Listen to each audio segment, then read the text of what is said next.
माफ कीजिएगा दी व्यत्यय के चलते इसको कट करना पड़ा। तो मैं भजनकार उन 10,000 लोगों से नहीं डरता जो उसके विरुद्ध में रहते हैं, उसके विरुद्ध में छावनी डाले होते हैं, क्योंकि उस भजनकार के जीवन को एक बात पता है। मेरे साथ एक भजन पढ़िएगा, भजन संहिता का पत्री 91,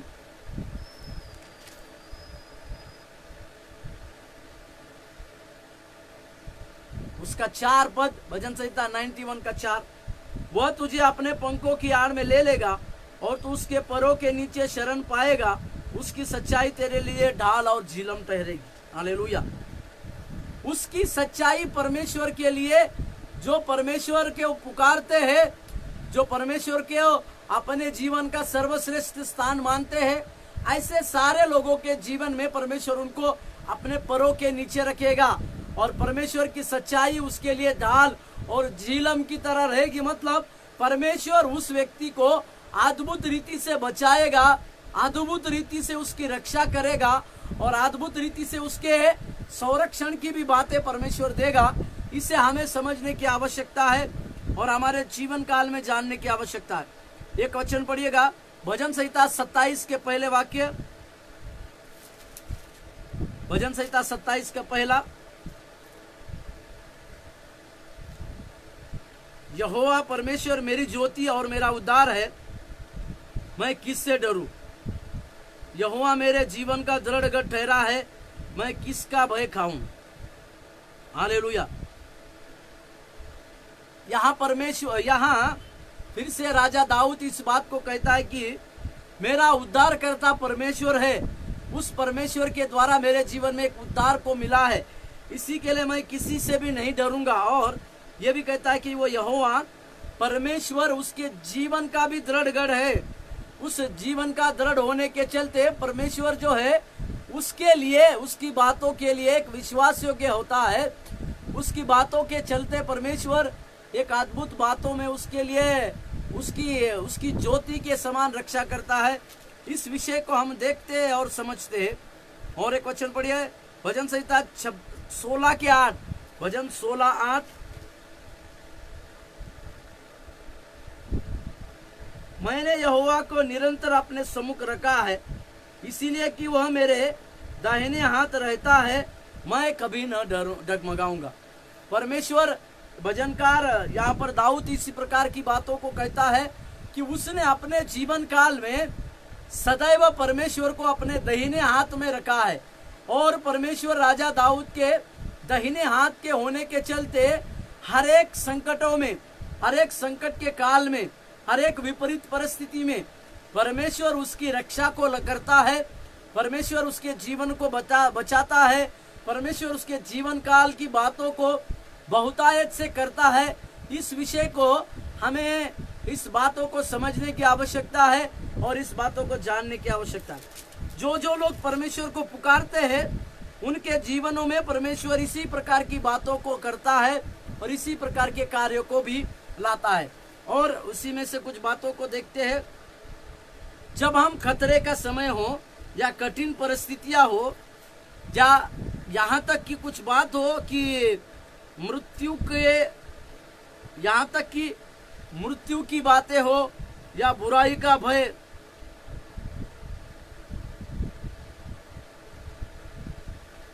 उस समय में हमें इन सारी चीजों से डरने की आवश्यकता नहीं है। मतलब कठिन समयों में या मृत्यु तक की बातों में या खतरे के समय में या हमारे अंदर किसी भी प्रकार के बुराई का भय नहीं रहना चाहिए, क्योंकि परमेश्वर हमारे हर जीवन की परिस्थिति में हमारे साथ रहने का हमें वायदा करता है। हमारे जीवन में किसी भी प्रकार के खतरे क्यों ना हो, मृत्यु तक जाने की बातें क्यों ना हो या हमें किसी प्रकार के बुराई का भय क्यों ना हो, इन सारी बातों में हमें इस प्रकार से समझने की आवश्यकता है कि परमेश्वर हमारे साथ साथ रहने का वायदा किया है। उस महान परमेश्वर ने हमें इस प्रकार से वायदा किया है कि वो हमारे साथ साथ चलेगा। जीवन के अंत तक परमेश्वर हमारे साथ साथ चलने का वायदा किया। मेरे साथ एक वचन पढ़िएगा, मत्ती 28 के 20वें वाक्य, मत्ती 28वें अध्याय का आखिरी पद। और देखो, मैं जगत के अंत तक तुम्हारे संग हूँ, यहाँ पर परमेश्वर जगत के अंत तक मैं तुम्हारे संग हूँ कहकर जो वायदा बनाता है, इसका अर्थ क्या है? इसका अर्थ यह है कि परमेश्वर चाहते हैं कि हम जगत के अंत तक उसके उस वायदे के अनुसार कार्य करें। परमेश्वर ये चाहते हैं कि हमारे जीवन काल में हम परमेश्वर किसी भी प्रकार के खतरे क्यों ना आए, वातावरण किसी भी परिस्थिति से विपरीत क्यों ना हो, मृत्यु की अवस्था में हम क्यों ना चले, हमें यह बात को समझने की आवश्यकता है हमारे जीवन के अंत तक सदा साथ देने वाला परमेश्वर हमारे साथ है। और यहाँ पर जो सोटा बोल के जो शब्द लिखा गया है, तेरे सोटे और लाठी से, ये सोटा मतलब एक छोटा डंडा, सोटे का मतलब एक छोटा डंडा, वो एक प्रतिरक्षा का शस्त्र है या अनुशासन का जो परमेश्वर की शक्ति का प्रतीक है। ये सोटा जो है एक अनुशासन को दिखाता है या एक परमेश्वर की शक्ति का प्रतीक है। ये अनुशासन मतलब हमें हमारे उस रास्ते में फिर से सही रीति से लाने के लिए परमेश्वर जो है हमें इस प्रकार के अनुशासन की बातों को सिखाता है, या उस अनुशासन की बातों को लाने के लिए इस प्रकार के एक छोटे सोटे को इस्तेमाल किया जाता है। इसे हमें समझने की आवश्यकता, या परमेश्वर के सामर्थ्य का अधिकार भी उसको कहते हैं, या परमेश्वर की सामर्थ्य का अधिकार। मेरे साथ एक वचन पढ़िएगा, निर्गमन 21 के 20, निर्गमन 21 अध्याय के 20वें वाक्य।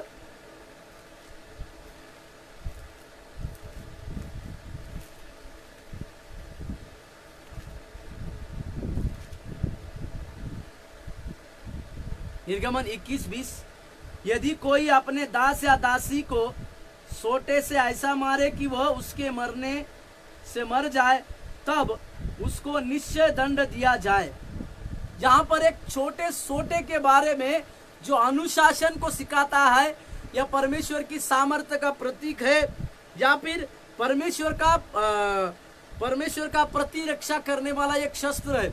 इन सब बातों को हमें यह बात को समझने की आवश्यकता है कि परमेश्वर हमें अनुशासन में लाने के लिए इस प्रकार से एक छोटे सोटे का उपयोग करता है, जिसके लिए हमें समझने की आवश्यकता है कि परमेश्वर हम लोगों के जीवन में किस प्रकार से और क्या बातों को करना चाहता है, और क्या परमेश्वर की अद्भुत बातें हम लोगों के जीवन में होती है।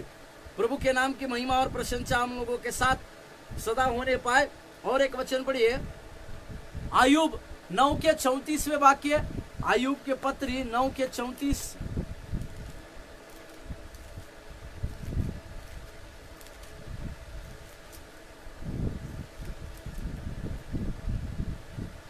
वह अपना सोटा मुझ पर से दूर करे और उसकी भय देने वाली बात मुझे न घबराए। यहाँ पर भी आयुब के जीवन में हम उस सोटे के वर्णन को देखते हैं, जो सोटा उसको अनुशासन करता है, परमेश्वर की उस सामर्थ्य का बात को दिखाता है, उसकी प्रतिरक्षा की बातों को दिखाता है, और उसके जीवन को एक घबराने की बातों को भी दिखाता है। इस विषय को हमें समझने की आवश्यकता है। और जो दूसरा शब्द उस जगह पर इस्तेमाल किया गया है वो है लाठी। लाठी मतलब एक पतला डंडा जिसके एक किनारे में खुंटी होती है। इस लाठी का अर्थ मतलब एक पतला सा डंडा, उसके किनारे में एक छोटी सी खुंटी होती है। ये सब सोटा और लाठी जो है ये एक चरवाहे के रखने का स्थान है, जो अपनी भेड़ों को रक्षा करने के लिए या भेड़ों को उचित मार्गदर्शन देने के लिए या भेड़ों को सही जगह पर सही रास्ते पर लाने के लिए इस्तेमाल किया जाता है। इस विषय को हमें समझाने के लिए इस बातों का सहारा लिया। जैसे मैंने कल कहा था आपको कि राजा दाऊद चरवाहे की भूमिका में प्रभु को देखता है और वो अपने आप को एक भेड़ की भूमिका में देखता है, क्योंकि जो चरवाहे के पीछे यानी जो परमेश्वर के पीछे राजा दाऊद चल रहा है, उस राजा दाऊद के चलने के द्वारा परमेश्वर उसको कई एक प्रकार के संकटों में भी बचाता है। इसके लिए वो और बड़ी विश्वास योग्यता के साथ और बड़े बेहतरीन कार्य के साथ परमेश्वर में आगे आगे आगे बढ़ते जाता है। और एक वचन मेरे साथ पढ़िएगा अभी, जो भेड़ों की चरवाहे के निकट रखने के लिए प्रयोग की जाता है। जैसे मैंने कहा, भेड़ों की रक्षा करने के लिए एक चरवाहे के पास इस प्रकार की लाठी रखी जाती है ताकि वह सही दिशा निर्देश दे या मुसीबत से बचाए। एक सही दिशा देने के लिए या सही मुसीबत से उनको बचाने के लिए परमेश्वर इसके बारे में कार्य करता है। इसे हमें समझने की आवश्यकता। परमेश्वर की लाठी हमें पुनः निश्चय देती है कि हमारे जीवन में परमेश्वर के प्रेम और अगुवाई की। ये लाठी हमें परमेश्वर का प्रेम को दिखाती है, ये लाठी हमें परमेश्वर की अगुवाई दिखाती है और अंत तक परमेश्वर की अगुवाई के साथ हमें चलना चाहिए। इसके विषय में ये लाठी हमें दिखाती है, इसके विषय में ये लाठी हमें समझाती है। प्रभु के पवित्र नाम की महिमा और प्रशंसा हम लोगों के साथ होने पाए। एक वचन मेरे साथ पढ़िएगा, भजन संहिता 71 का 21। भजन संहिता 71:21।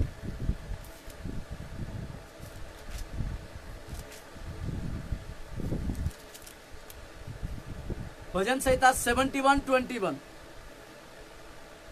तू मेरे सम्मान को बढ़ाएगा और फिर कर मुझे शांति देगा। ये बात हर एक विश्वासी के जीवन में, जो परमेश्वर की अगुवाई में चलते हैं, जो परमेश्वर की आत्मा की बातों के साथ चलते हैं, जो परमेश्वर के प्रेम को हर दिन अपने जीवन में स्वीकार करते हैं, जो परमेश्वर की भलाई की बातों को हमारे जीवन में लगातार स्मरण कर उसके आगे आगे चलते हैं, उन सारे लोगों के जीवनों में परमेश्वर बड़ी दया, परमेश्वर बड़े अनुग्रह, परमेश्वर उसकी कार्य हमारे जीवन में सम्मिलित करता है। इसके बारे में हमें समझने की आवश्यकता है और हमें जानने की भी आवश्यकता है। प्रभु के पवित्र नाम की महिमा और प्रशंसा होने पाए। और एक वचन मेरे साथ खोलिएगा, उस वचन को मैं भजन संहिता 86 के 17वें वाक्य, 86 उसका 17, भजन संहिता 86:17। मुझे भलाई का कोई चिन्ह दिखा जिसे देखकर देखकर मेरे बैरी निराश हो, क्योंकि हे यहोवा तूने आप मेरी सहायता की और मुझे शांति दी है। हालेलुया। प्रभु के नाम की महिमा और प्रशंसा होने पाए। इसका मतलब यहाँ भजनकार इस बातों को कहता है, यहाँ भजनकार राजा दाऊद इस बातों को कहता है। इस भजन में वो भजनकार इस प्रकार से कहता है कि उस लाठी के द्वारा मेरे जीवन को संभाले रख। और जब हम इस लाठी और सोटे की बात हमारे जीवन में करते हैं तो हमें यह बात को समझने की आवश्यकता है कि हमारा परमेश्वर हमारे लिए एक चरवाहे के रूप में है और हम एक भेड़े के रूप में है। और परमेश्वर के उस ख्याल रखने की बातें, परमेश्वर के उस प्रेम रखने की बातें और परमेश्वर हमारी देखभाल करने की भी बातें हम लोगों के साथ सदा बने रहने पाए। आइए हम प्रार्थना करें। स्वर्गीय ज्ञानी प्रभु, हम धन्यवाद देते हैं, तेरी महिमा करते हैं, तेरी प्रशंसा करते हैं। तो हमारे जीवनों में तो अद्भुत कार्य करने पाए, तेरी दया हम लोगों के साथ होने के लिए भी हम प्रार्थना करते हैं। आशीष और अनुग्रह दे, यीशु मसीह के नाम से मांगते हैं, आमीन। आमीन। प्रभु आपको आशीष दे। धन्यवाद।